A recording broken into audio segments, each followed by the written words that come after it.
Hoje, para falarmos destes temas, contamos com a presença, como habitualmente, de Ana Paula Vitorino, a quem desde já agradeço a presença neste Closing Bell. Começamos por esta chegada da Troika, sobre muitos não cumprimentos, que pelo visto já é quase oficial, não vamos conseguir cumprir o déficit este ano. Falam-se em muitas soluções, flexibilização, não cumprir apenas o déficit. O que é que podemos esperar desta quinta avaliação, que é considerada por muitos decisiva? Bom, eu gostaria de começar por dizer que não só é decisiva, como é uma avaliação complicada. Mas todas elas são decisivas, mas esta é muito complicada, porque surge no momento de confronto do governo com a realidade. Porque, repare, o governo tinha apostado toda a sua estratégia num reforço de credibilidade externa, baseado num cumprimento da Troika, indo mesmo um cumprimento pleno e indo mesmo para além do memorando. Portanto, esta avaliação surge no momento em que Portugal está numa profunda crise económica, numa crise social muito complexa, por todas as razões, e também num momento em que a credibilidade, essa própria credibilidade está a cair a pico precisamente por causa do insucesso no cumprimento das metas previstas no memorando. Bom, e portanto, essa estratégia de credibilidade, que eu julgo que até tem sido tratada de uma forma algo benévola em termos de comunicação social e em termos dos comentadores, porque se fosse aqui noutros tempos, não há muito tempo, este incumprimento seria tratado como um escândalo, que é um escândalo, mas seria um escândalo, e que haveria aqui ineficiência, haveria aqui incumprimento, e tudo isto trabalhado de uma forma extremamente pejorativa para o governo. Neste momento, aquilo que é apresentado é o governo, enfim, cumpre aquilo que tem que cumprir, que é por parte da despesa, aquilo que controla, mas infelizmente Vê o copo mais cheio e menos Exato, vazio. infelizmente não consegue atingir as metas pelo lado da receita, porque a economia não está a crescer como era previsto, ou pelo menos não se está a comportar como era previsto, e portanto temos aqui resultados piores. Ora, isso não é assim. Isso não é assim porquê? Porque as receitas fiscais e toda a parte da receita que nós temos hoje resultam das políticas fiscais e das políticas económicas, ou da ausência delas, que foram escolhidas por este governo, quando definiu o que era o Orçamento de Estado e qual era a tradução fiscal de toda a carga que estava no memorando. São opções deste governo. E, de facto, não teve em conta nessa ânsia de pôr todos os trunfos, nessa antecipação do cumprimento das metas da Troika, não esteve em conta, de facto, três coisas que me parecem extremamente importantes. Uma delas, desde logo, a grande fragilidade da nossa economia, não é uma economia sólida, baseada em fatores produtivos, é uma economia de facto frágil. O segundo fator que não teve em conta e que me parece extremamente importante é que existe uma dependência, muito se fala do papel do Estado, mas existe efetivamente na nossa estrutura económica uma grande dependência do setor empresarial privado relativamente àquilo que são as encomendas do Estado, aquilo que, portanto, a dependência relativamente ao Estado, e quando o Estado se retrai no investimento e no consumo, Tudo cai. tudo cai. E depois um terceiro aspecto que também tem a ver com as políticas escolhidas, que foi o peso de três, só para dar um exemplo, de três setores muito importantes, da restauração, do pequeno comércio e da construção, e da própria construção, na estrutura de emprego e na nossa economia. Portanto, aquilo que acontece é que nós temos toda a política fiscal que foi delineada, e política fiscal e económica que foi delineada, foi muito no sentido de atacar todos, quer estes setores económicos, quer Asfixiar, que é neste momento o que se sente. asfixiar. Aliás, veja-se uma coisa que eu acho que é absurda, ainda por cima dita de uma forma como se fosse um fator positivo, que tem a ver com a redução da execução do CREN, ou seja, diminuir o consumo. Os fundos do Ucrânia dizer não queremos. Exatamente. Não queremos este. Ou seja, nós estamos para poupar a parte nacional, a componente nacional, nós estamos a não consumir fundos comunitários. Ou seja, não é só a questão de diminuir o investimento por parte do Estado, como diminuir o investimento que seria possível utilizando os fundos comunitários. E isso é apresentado como uma medida de redução da despesa, como se fosse qualquer coisa de muito especial. É de especial, mas não é positivo, de facto. E, portanto, aquilo que acontece é que nós temos neste momento uma política em que a diminuição da despesa quase só concentrada nos cortes como pessoal. Neste momento a maior quebra é sempre pessoal. É do pessoal. Muitas pessoas funcionários públicos que desistiram. Se aposentaram, basicamente. Desistiram a pressão. Muitas das coisas que dizem uma regra que já existe há muitos anos na função pública que tem a ver com o número de admissões não pode ser superior a 50% do número das pessoas que saem. Aliás, já foi mais exigente essa regra. E isso tem estado a ser cumprido, mas é cumprido à custa de apresentações e não à custa de reestruturações. Porque, de facto, o corte da despesa, que na realidade até não é bem uma despesa, porque corresponde na realidade, a um imposto extraordinário, é conseguido à custa dos costos, dos subsídios dos reformados, sejam eles da função pública ou da privada, e à custa dos subsídios dos funcionários públicos. E pensa que agora podemos assistir, já se fala muito, e falava há pouco dessas críticas dos comentadores não serem tão duros com o Governo, porque muitos se calhar ainda pensam que pode ser possível cumprir o déficit se houver uma nova sobretaxa sobre totalidades portuguesas. Quer dizer, repara uma coisa, aliás, enfim, mas deixe-me dizer que, aliás, parte das medidas que são possíveis já foram todas elas ensaiadas. E aliás, só existem três soluções. E eu estou em crer que esta avaliação vai correr bem. E vai correr bem porquê? Porque, por um lado, interessa à própria Troika ter um bom aluno. Ter um bom aluno. Viemos da Grécia. Tem que ter um bom aluno. Tem que ter um bom, exatamente. E ainda por cima não pode dizer que, bem, estes foram bons alunos, mas a nossa receita é que era má. Ou seja, aquilo que... É assumir o falhanço da Europa. É assumir o falhanço da Europa e, portanto, existe aqui todo o interesse em disfarçar, em encontrar uma estratégia que disfarce o flop que é quer a política seguida pelo Governo, quer aquilo que têm sido as orientações por parte da Troika. Bom, mas só existe uma de três soluções. Bom, por um lado, existe a possibilidade, a regra aquilo que se aplicou em 2011, ou seja, receitas extraordinárias. Temos aqui dois problemas. Por um lado, a Troika já disse que não encara, aliás, já disse várias vezes, que não encara com bons olhos estes artifícios nas cotas. Estes artifícios, que já houve tempos em que, também mais uma vez, eram criticados generalizadamente por tudo quanto era comentador, porque são artifícios. Começaram no tempo da doutora Manuela Ferreira Leite, e já na altura toda a gente criticou, e agora, pelos vistos, o Governo acha bem, ainda que a Troika ache mal. Mas tem outro efeito. É como não é uma medida estrutural. Vai tornar, não só corrige alguma deformação da nossa estrutura de receitas e estruturas de despesas, como, por outro lado, agrava muito mais o objetivo de atingir um déficit de 3% no próximo ano. Fica completamente impossível cumprir. Entre outras coisas, por um lado, porque reduzir, mesmo que seja reduzido de 4,5% para 3%, já é, de facto, um esforço violentíssimo. É isso que está previsto.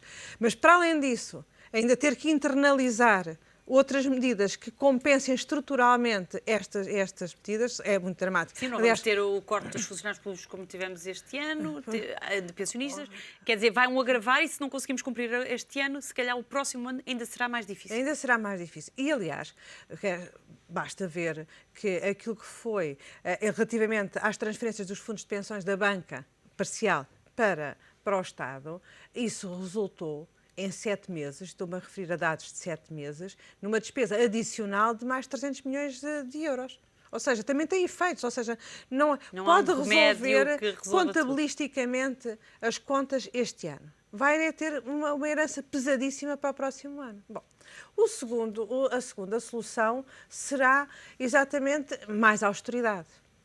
E mais austeridade aqui, enfim, aos suspeitos do costume, assim como às medidas do costume, não é? E aí seria generalizar este ano o corte do 13º mês para todos os trabalhadores. Ser a tal equitatividade que pediu ao Enfim, Tribunal Constitucional. mas é uma equitatividade não era bem o caminho, Gravosa, não era o apenas caminho, dizendo que não era o caminho que o Tribunal poderá ser Constitucional, forma mas que poderá o ser Governo assim. encontre. Só que isso tem um efeito, por um lado também, mais uma vez, sobre o consumo. Porque, portanto, ou seja, estamos mais uma vez menos receita fiscal, não é? Isso por um lado, e por outro lado vai provocar, certeza absoluta, uma instabilidade social que não se pretende, porque eu acho que a paciência dos portugueses tem limites. E de facto, quando o Tribunal Constitucional diz que tem que haver aqui uma equidade na aplicação das medidas, não quer dizer que temos de ter sofrer todos para além do limite e chegar a um ponto de exaustão fiscal que não aproveita a ninguém, nem aproveita aos indivíduos, nem aproveita à sociedade, nem aproveita à economia, e isso gera sempre, normalmente, perturbações de natureza social. E finalmente existe uma outra saída, uma terceira via, que tem a ver com alguma flexibilização do cumprimento das metas de natureza orçamental, nomeadamente aquilo que diz respeito ao déficit permitido este ano e no próximo ano, em que este ano se poderia deslizar, em vez de ser 4,5%, Fala-se em 5,25. Sim, 5,25, 5,5, 5,5, enfim, valor também que já é uma falando. varinha mágica, enfim. Conforme os postos. Exatamente, conforme o buraco do ministro Gaspar, enfim, que não ele sabe, já que o Governo não tem falado. Exatamente, e naturalmente fazer deslizar a meta dos 3% para 2014. Flexibilizar o programa de ajustamento Qual é como o grande parece inconveniente desta terceira solução? E deixe-me dizer isto com alguma ironia. Era, de facto, isto era a desmontagem da determinação do ministro Gaspar e, acima de tudo, era prolongar as medidas de austeridade muito para cima do próximo ciclo eleitoral. De certeza que não quer traduzindo isto para uma linguagem mais básica, quer dizer que era levar medidas de austeridade até às próximas eleições legislativas. Portanto, temos a credibilidade do ministro Gaspar e as questões eleitorais que são as medidas mais gravosas, são as questões mais gravosas que o Governo poderá associar a este caminho. Naturalmente que isso tem implicações em termos da dívida pública, mas precisamente por isso é que, acertado que esteja agora com a Troika, esse limiar dos 120% poderia ser, da dívida pública, poderia ser uma questão a ultrapassar, porque todos os casos são casos, assim como nós não temos também as questões do incumprimento que tem a Grécia, também poderemos ter outras questões que não são admitidas para a Grécia. De alguma forma está nas mãos na troca, vamos ver, começaram agora as reuniões. O facto de ontem o ministro Vítor Gaspar ter chamado supostamente para uma reunião de rotina, mas de repente foi chamado, uma véspera da chegada da troika, os banqueiros, a presidência da Associação Portuguesa de Bancos, para discutir todos estes temas. Poderá ter a ver com a troika, poderá haver com liquidez, necessidades da banca? Repare, pode ter a ver com isso, mas também pode ter, e tem com certeza, e aliás eu acho que todo o sistema financeiro, todo o sistema bancário nosso não será com certeza o mais culpado nisso. Estamos a falar de regras internacionais enfim, e de jogos de poder do mundo financeiro internacional, mas é claro que nós percebemos aquilo que foi uma crise financeira que foi provocada precisamente pelo próprio sistema financeiro. O próprio sistema financeiro neste momento pôs-se no lugar de júri e de juiz desta matéria. Com a decisão do percurso das economias. Quando na realidade também deveria ser chamado a ser parte da solução, mas de facto tem uma arte terrível para se porem de fora do problema e não participarem na solução. Mas parece-me que com certeza que tem a ver muito com as necessidades, com essa análise das necessidades da própria banca, da liquidez da própria banca, mas também tem a ver com outro aspecto que é uma matéria que vai ser também avaliada, que é a capacidade de financiamento que existe por parte das PMEs. Como nós sabemos, ao reduzir a liquidez no nosso sistema bancário, os primeiros prejudicados, para além das famílias e dos individuais, as PMEs que dão emprego a todas as famílias. Exatamente, que foram as PMEs as principais afetadas e que se vê quase inibidas de exercer a sua atividade por uma questão de liquidez, não é por uma questão de económica de fundo, ou seja, não é um problema de viabilidade económica das próprias empresas, mas é um problema de viabilidade de tesouraria. E que não têm tido, e não só na tesouraria, também na sua capacidade, mesmo aquelas que querem investir na sua capacidade de investimento, não podem porque não têm acesso. E têm receios também de se estarem a endividar. Claro, têm receios a endividar, mas também a banca neste momento está... Sim, os números dos resultados dos bancos mostram cortes no crédito às empresas a larga escala. Pois, a maneira que aquilo que eu acho é que vai haver aqui um cocktail com muita arte, com certeza, de rigor, de uma imagem de rigor, com flexibilidade escondida, com engenharia financeira, mas não tenho qualquer dúvida que Portugal vai passar nesta avaliação. Agora, o meu receio principal é que nós estamos a falar destas questões para 2012. Só que, muito mais grave que isso, é o que é que vai acontecer em 2013. E, portanto, vamos aguardar com expectativa o que é que vai resultar destas reuniões, que vai condicionar exatamente não só as alterações que têm que ser feitas a nível de 2012, mas, acima de tudo, a elaboração do Orçamento de Estado para 2013. E aí o Partido Socialista espera ver o documento para tomar uma posição, pelo menos o candidato José Seguro tem vindo a Pois, dizer. exatamente, o líder do Partido Socialista tem dito aquilo que parece de bom senso, que tem que analisar qual é a proposta para fazerem críticas. Outros partidos haverá em que fazem críticas a dever as propostas. Julgo que não é essa a filosofia nem a forma de estar do Partido Socialista e, portanto, o nosso secretário-geral, com todo o bom senso, tem dito que primeiro tem que se ver.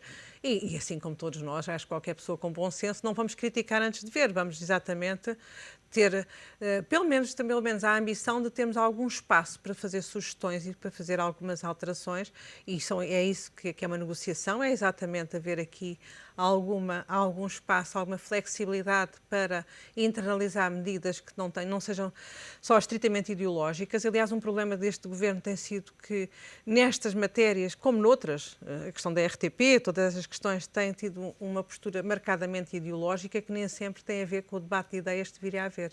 Levantou aí uma questão, que é a da RTP, que tem sido o tema quente desta semana. Não foi o governo a anunciar, quente. Foi primeiro pelo anúncio, que não foi natural, e pela própria questão em si. O facto do governo não ter falado faz crer que António Borges não tenha dito a verdade, ou é assumidamente este modelo? Bom, eu custa-me a crer que António Borges, quando vem de fazer uma declaração dessa natureza, não tenha alguma base para a fazer. Até pelo cargo que tem, não podemos esquecer. Exatamente. Bom, não é propriamente uma figura desconhecida da população, nem é propriamente uma pessoa que podemos concordar ou não concordar, enfim, achar melhor ou pior o seu percurso, mas não é propriamente uma pessoa que, sendo ele consultor do governo para as privatizações, que faça afirmações dessas sem ter uma base para as fazer. Ora, mas isso é desde logo o primeiro grande problema e que faz com que este seja o caso da semana. É a forma, o governo se quer fazer uma privatização da RTP, que eu acho que não deve fazer, mas enfim, o governo, mais uma vez, está numa postura ideológica de privatizar a RTP, mas se o quer fazer, não anuncia através de um consultor. E num meio de comunicação social. E num órgão de comunicação social. Não é qualquer decisão tomada não é numa entrevista, numa televisão, que se vai anunciar uma questão que é estratégica. Isto tem a ver com a forma. E acho que é absolutamente lamentável, porque acho que outros adjetivos já foram ditos e, portanto, escusamos ser nós a dizê-los.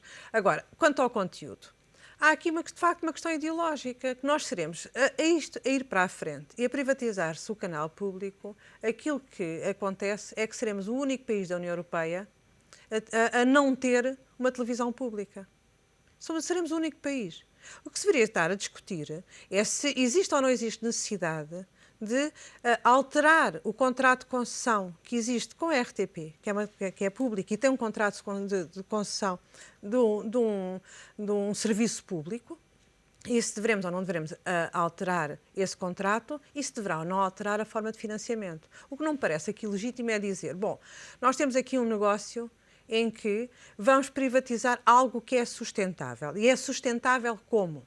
É sustentável porque todos nós, contribuintes, através da nossa fatura da eletricidade, pagamos uma taxa que, grosso modo, faz com que exista uma receita de 140 milhões de euros que seja dada à RTP para pagar precisamente o serviço público. Para além disso, existem as receitas da publicidade.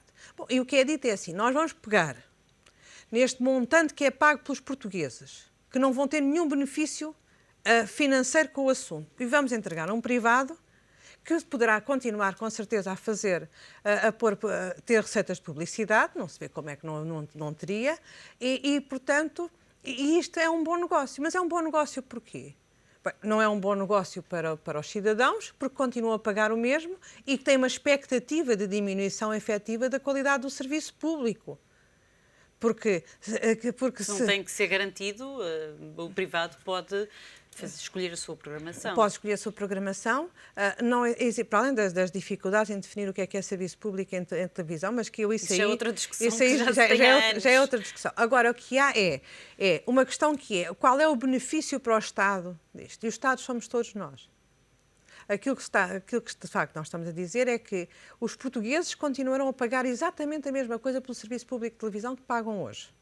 Mas que essa receita é uma receita garantida de um privado, que para além disso pode ter outro tipo de receitas. Isto, entre outras coisas, para além de não aproveitar aos portugueses, também eu julgo, enfim, não sou especialista em concorrência, mas julgo que é um atentado aos direitos de concorrência, principalmente também de outras televisões. Mas não se ouvir os privados, por acaso, comentar isto? Porque se calhar também estou à espera das definições do próprio negócio. Porque isto mais... Mas deixe-me só acabar o raciocínio. Ou seja, isto põe em causa a concorrência precisamente com outros canais privados.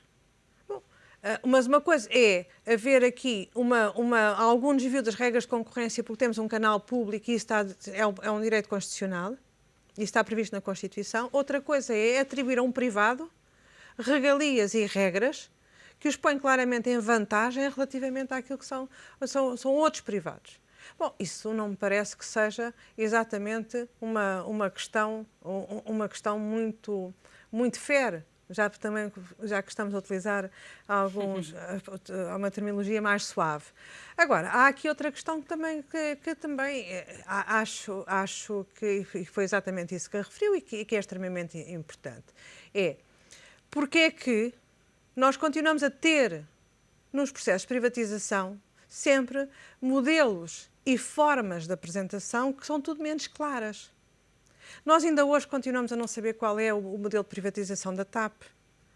Foi feito aí, mas aí não houve problema de forma da apresentação. Aí foi de facto apresentado em briefing do Conselho de Ministros.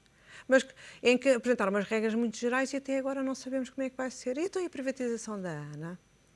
Mas que é curioso que hoje alguns órgãos de comunicação social, fazendo referência a documentos do Governo, dizem que essa é uma matéria que já, em termos de memorando da Troika, já está cumprida. Está em curso a privatização. Eu li em vários jornais hoje, está em curso a privatização da TAP e da ANA. Está. Curioso. Onde é que estão as regras para esses concursos? Se é que vai haver concursos. Ou quais são as regras para os procedimentos? Tem que haver pelo menos um procedimento. Não sei se vai ser um concurso público internacional ou outro tipo de procedimento, mas essas regras têm que existir. Assim como, mas existem outras coisas notáveis e que têm a ver tudo com essa falta de transparência, por um lado de solidez e por outro lado de falta de transparência na comunicação. Eu não estou aqui a levantar nenhuma suspeita de outra natureza. Estou aqui a dizer é que são matérias demasiado importantes para que não sejam estudado um modelo, e já houve tempo, muito tempo, para estudar esses modelos. Em um ano e tal estudam-se esses modelos todos, mesmo que não tivesse. Aliás, foram feitas propostas eleitorais que já pressupunham algum estudo relativamente a essas matérias. Mas ainda assim, mesmo de governo, já vai um ano e tal. E um ano e tal dá para estudar qualquer modelo de privatização. E o que é facto é que, mesmo relativamente a outras matérias, por exemplo, nos transportes, é espantoso como é que também apareceu hoje, também em vários órgãos de comunicação social, na matéria dos transportes, na redução das empresas, que já tinha sido feita a fusão entre o metro de Lisboa, metro Lisboa e a Carris. Não existe nenhuma fusão entre o metro de Lisboa e a Carris. Foi feito aquilo que já foi feito há muitos anos na Transtejo e na Soflusa, que foi ter o mesmo conceito de administração para as duas empresas. E está muito longe de se chamar uma fusão entre empresas. Então ainda há muito caminho para fazer. Exatamente. Agora, não pode ser, são coisas demasiado importantes e julgo que o Ministro Gaspar, enfim, poderá ser alheio a estas matérias, até porque existem outras tutelas, o seu rigor, enfim, que deu este buraco de alguns mil milhões de euros, mas pronto, o seu rigor está a ser colocado em causa ao permitir que estas matérias de privatização, seja como a da RTP, que é uma matéria muito sensível, porque tem a ver com direitos, liberdades e garantias, tem a ver com questões... Há uma coisa tão próxima como dos portugueses como ligar a televisão e ver Tem a ver com a essência da democracia. Não tem a ver só com a prestação de um serviço público normal. Tem a ver com a essência do funcionamento da democracia e por isso, seja na RTP, seja na TAP, seja na ANA, seja nos outros transportes, seja naquilo que for, tem que haver, de facto, aqui uma explicitação séria de quais são os modelos para privatização, porquê, as razões, a fundamentação técnica, se for ideológica que o digam. Porque terão a legitimidade democrática para o fazer, com certeza. Nós não concordamos, eu não concordo, mas terão essa legitimidade democrática, mas que seja apresentado com clareza e com seriedade técnica, porque estas matérias, enfim, por aquilo não conheço pessoalmente, mas por aquilo que conheço do percurso público do Dr. António Borges, eu não acredito que ele viesse a algo que não tivesse já a ser pensado no interior do governo. Ele próprio já disse que estava autorizado pelo governo. Com Vamos certeza, ver, então, de certeza são muitas as respostas. E agora, eu temo é que existe ainda uma outra razão, é que é um consultor do governo a dizer, e não o próprio governo, para ver como é que a sociedade... aceito pela opinião pública. Exatamente. Isso ainda é mais grave, porque Vamos isso ver, aí é um pouco... são estratégias menos fair relativamente à forma de governação. E de certeza que essas questões devem ser todas colocadas pela Troika, essas reformas, como é que estão, as privatizações, também o caso da RTP, com certeza, a missão da Troika que já está em Portugal. Muito obrigada pela presença neste Closing Bell.